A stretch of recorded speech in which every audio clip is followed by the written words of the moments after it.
So today I am with Seán Larkin in Ballyterrim in Cartron, and it's the 2nd of May 2024, and we're going to be chatting about his family of blacksmiths, which I believe Seán started in 1760. Yeah.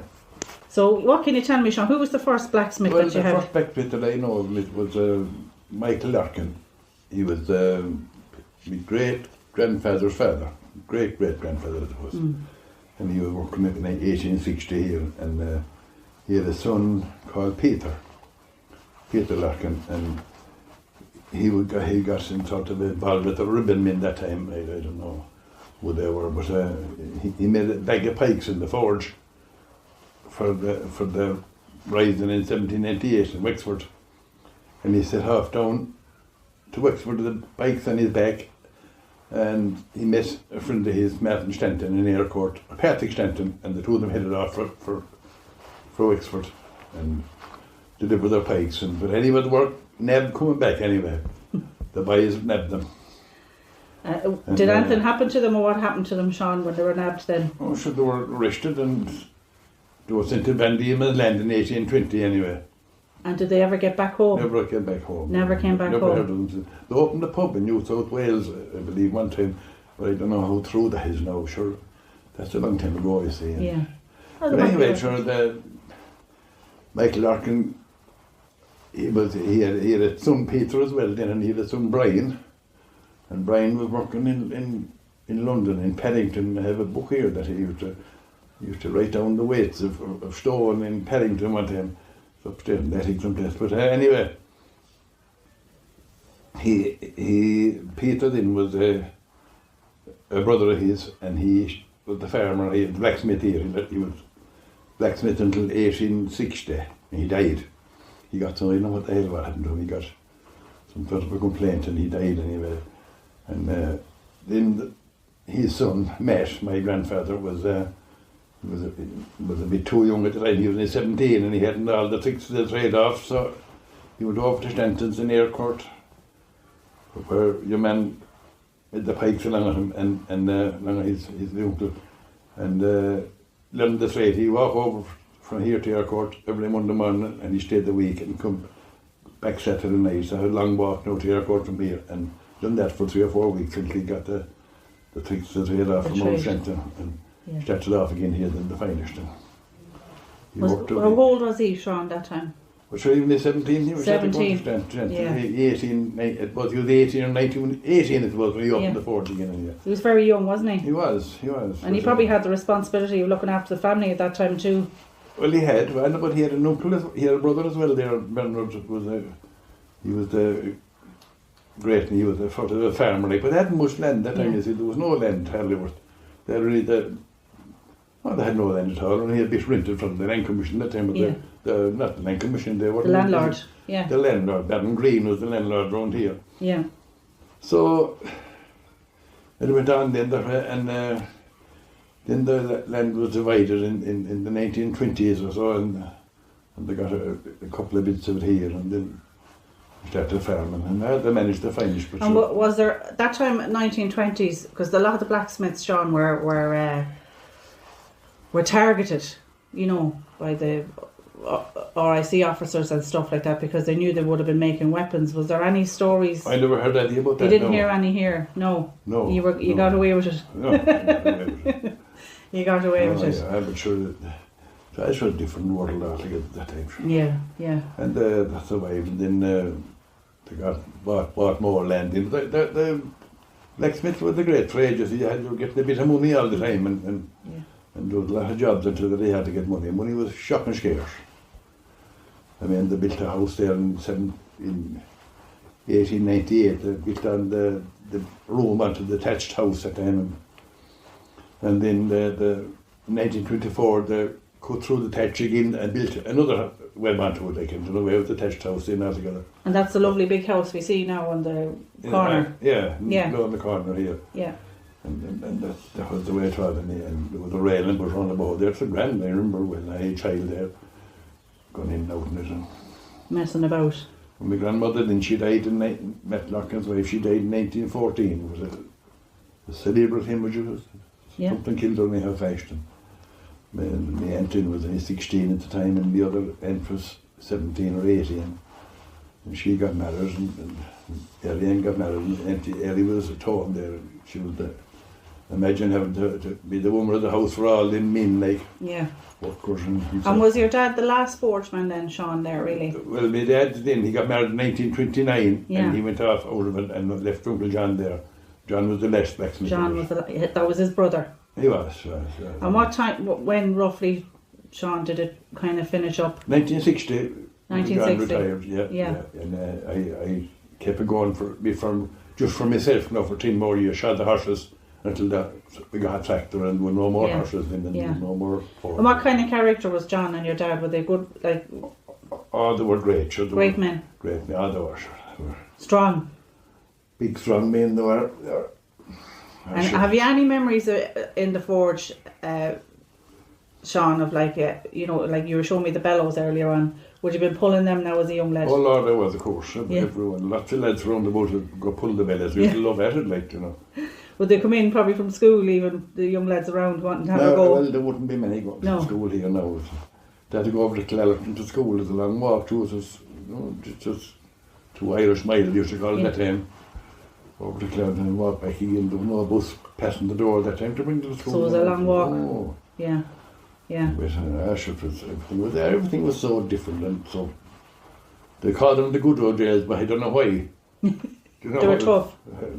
They were tough. They were a different breed. You were chatting to me earlier on. You said you have lovely memories outside the forge of. It must be your Uncle John then that you were with doing the wheels, was it? Oh, we used to shoe wheels there. Yeah. Oh, we had 17 wheels on there. All one day? On fire. Yeah. Estes wheels to be the small ones to be inside, you see, and the horses' wheels to be back along to be bigger. Like.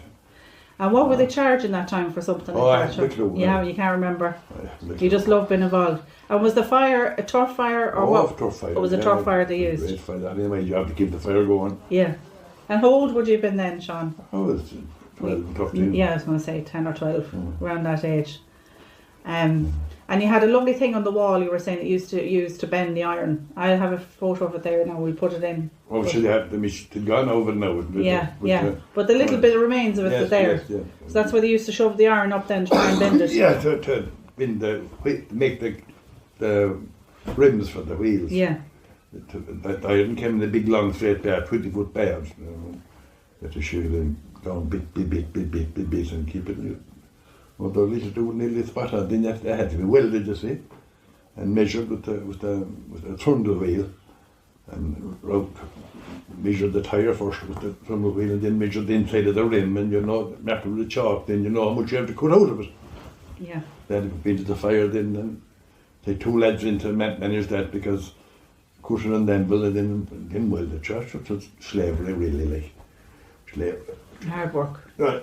Have you got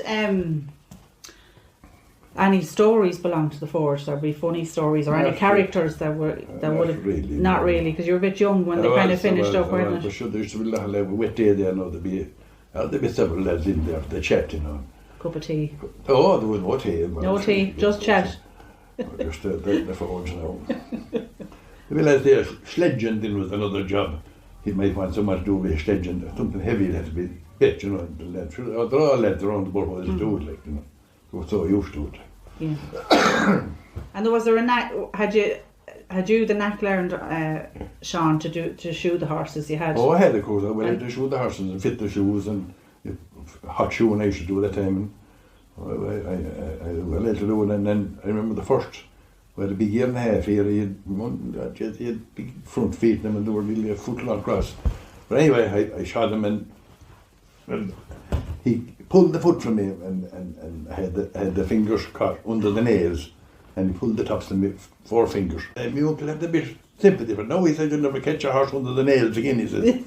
You learned your lesson. I did. How old were you then, Seán? I was about 14. 14 or 15. That's 15 or whatever. Oh, 15. Well, it's the best way to learn, isn't it? That's right. Yeah. But then I used to like doing it, and you catch your foot in, put it up in the stand, and you rub the rest around under the nails and turn them down and rest it from Asher to the training itself, like. Yeah. And you'd have great pride in yourself when you'd have it done, especially as a young lad when you were learning it, You would. Yeah. we used to put one cock on the front of for the front feet, and we'd put two on the back feet, one inside.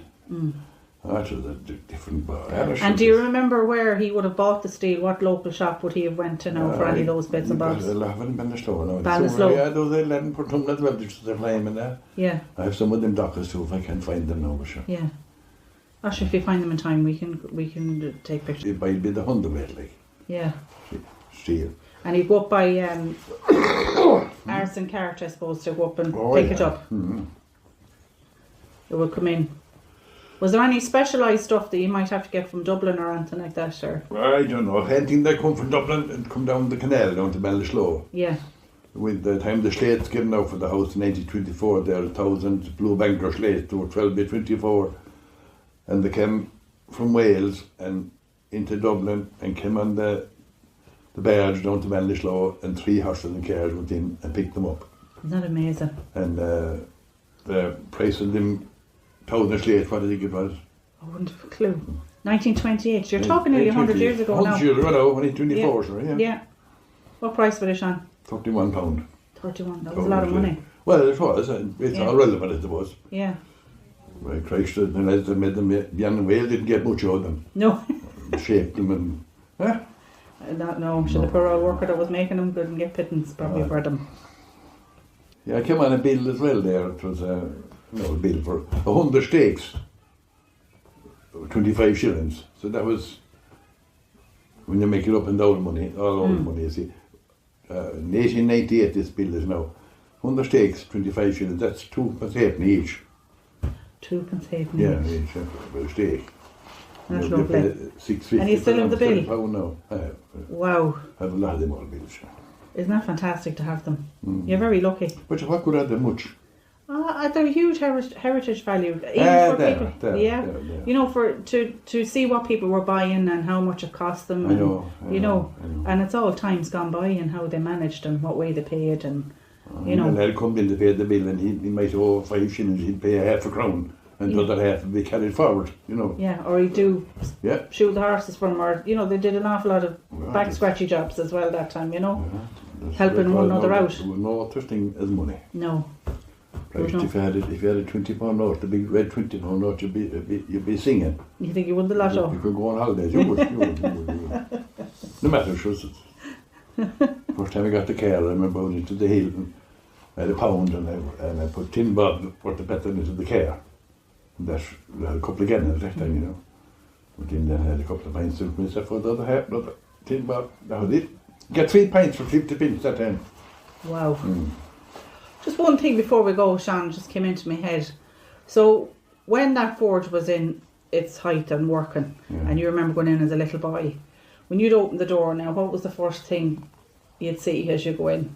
Sure, would it be darkness or? Oh, it was always dark in it. There was a few small windows. Yeah. But you got used to that, like, your eyes adjusted to it, like, and you were able to see the finish, and when you came out, you blinked you the sun, like, you know. Too bright. And it was grand and cool in the summertime too. The thatched roof was very cool, you see. And they were warm in the winter. Because they're talking about putting insulation now on roofs and insulation here and insulation. So that was the best insulation of all. Traditional way of doing it. Meant that, of course. Yeah. With great insulation for us. And the atmosphere in it, you remember the ringing of the anvil and... Oh Lord, all them days. It was so familiar, like, you know. Yeah. You'd hear it nearly from here at the house, wouldn't you? Yeah, ringing through. The good old days. The good old days. Well, thanks a million, Seán, for chatting to me and giving me a great rundown this morning on the beautiful forge, Larkin's Forge out there. Thanks a million. You're welcome.